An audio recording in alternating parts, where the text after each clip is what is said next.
Hey guys, this is Jamie. So today I'm going to be talking about a subject I think that everyone's talking about, which is obviously we've seen the murder of the healthcare CEO and how to put this, and the whole discourse about whether it was justified, whether he was innocent, considering the fact that he was obviously a CEO of a massive US healthcare corporation, and obviously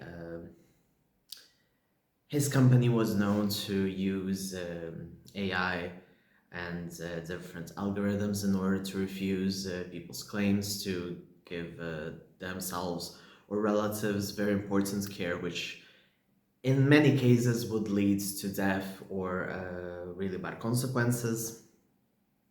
Therefore, the CEO really wasn't a very, how to put this, likable guy, to put it very mildly. And this is what I find interesting. So obviously, besides the fact that everyone's thirsting for shooter Luigi, or I guess he's the closest suspect we have right now. I don't know whether it's been confirmed, and I don't want to say that until obviously it's obvious. But regardless, shooter Luigi is being simped over by everyone, and I do find that interesting that he apparently, from what I understand, it was a right-wing person. So that just gave me even more food for thought. And specifically, when we're talking about America, obviously we have a very divided country. And even though the elections, obviously Trump won by far, um, it was still a very sort of heated election. People really got into fights. People would stop talking to relatives, obviously. Trans rights were a massive talking point as well. And in general, the US has been divided for quite a while, obviously. And in general, politics are a very serious discussion for many people. And it's interesting to see that not only that someone right wing did something which factually is very left to kill a CEO and someone who is oppressing people below him, but the fact that both people from the right side and the left side united in actually hating American insurance healthcare. And this is what I find interesting about the US. That, for instance, once Trump won, a lot of people were confused what tariffs were. And I do feel like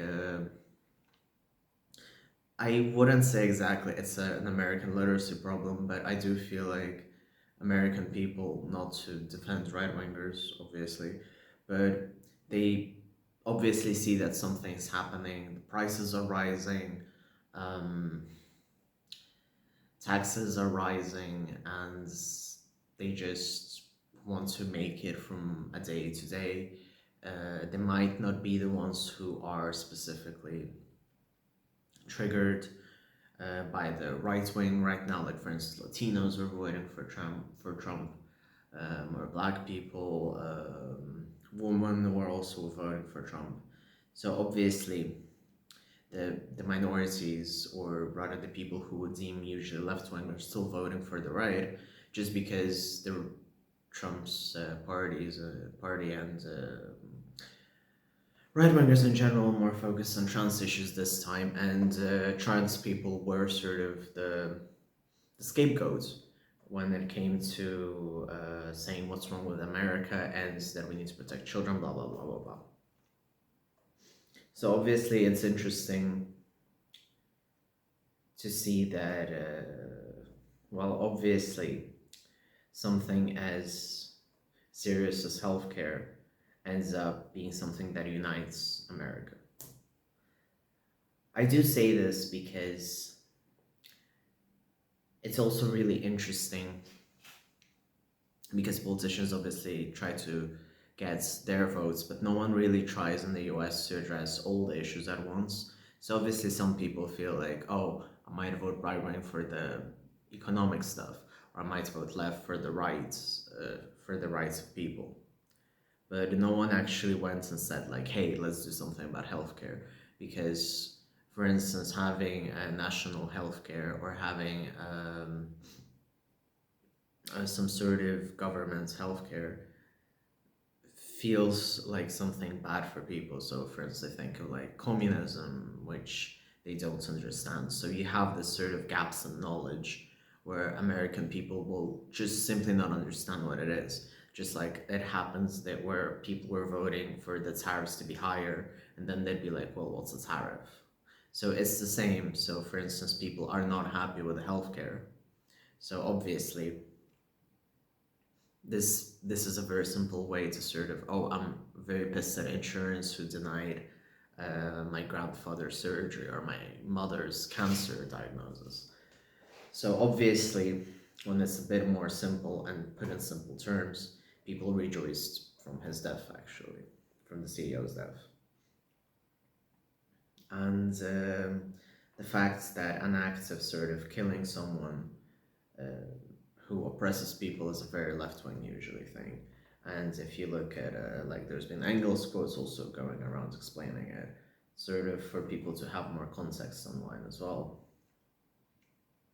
And to be honest, I am a commie, and I do feel that it was very interesting to see that play out from someone who considered themselves to be right-wing, because I think it only shows in how much turmoil America is, and that factually it might be sort of a way of sort of the proletariat to wake up, to throw away their oppressors. So it's really interesting that this is done by someone who is right wing, and then this is uniting everyone in the struggle against the higher class. So it's really interesting because I always thought that right now, well, how to put this? I'm not saying that obviously because one CEO died, we have communism at our doorstep.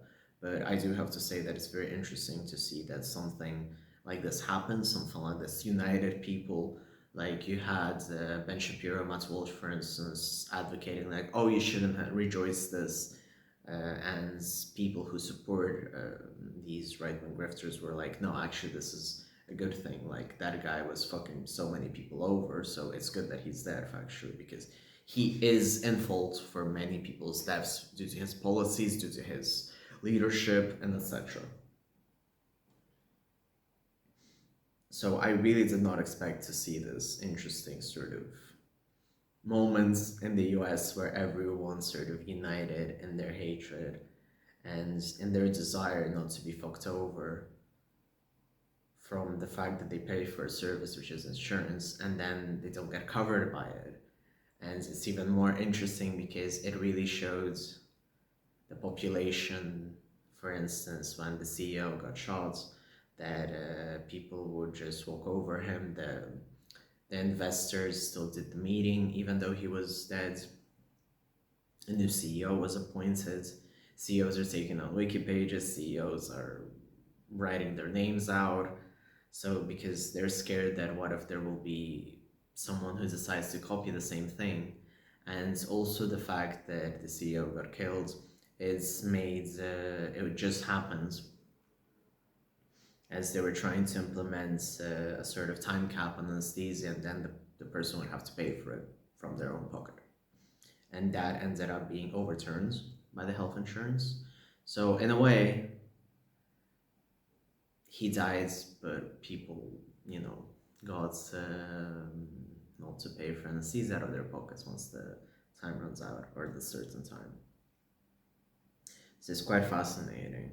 And it's still very bizarre, but at the same time, it shows that people are still human, because sometimes I feel like we lose this touch of understanding humanity and what is important, which is caring for people and seeing that people care about how their loved ones got screwed over, how people did not get their surgeries, did not get anesthesia, did not get their medication, did not get a surgery. Speak higher than anything else is very important. And specifically like when right now, for instance, like with trans people try to overspeak and not help trans people, for instance. At least people are speaking to help their relatives who have health issues is really good, because it's not like people stopping from their relatives of not getting cancer surgery in this case. So it's interesting, it's heartwarming in a way, in a weird way. And I really do have hope that something will keep happening, that we will continue seeing positive changes, positive outrages, actually. Um, so yeah, I do hope that the shooter, because I've seen like some video links going around that he might post something, since he's gonna get arrested and stuff. So I really hope it's not gonna be a loony slideshow or whatever, but regardless, things were made, things were good. Hopefully, people will understand that, and politicians as well, that there are certain things that can unite people. And at the end of the day, everyone just wants to survive in this already fucked up world. So, yeah. So yeah, that's pretty much food for thought. If you enjoyed this video, I know it's shorter than usual. I've just been really tired. Feel free to share with your friends, discuss the next Call uprising. If you like this video, please feel free to give it a thumbs up. Feel free to leave a comment. I really appreciate when people share my videos. And yeah, thank you very much.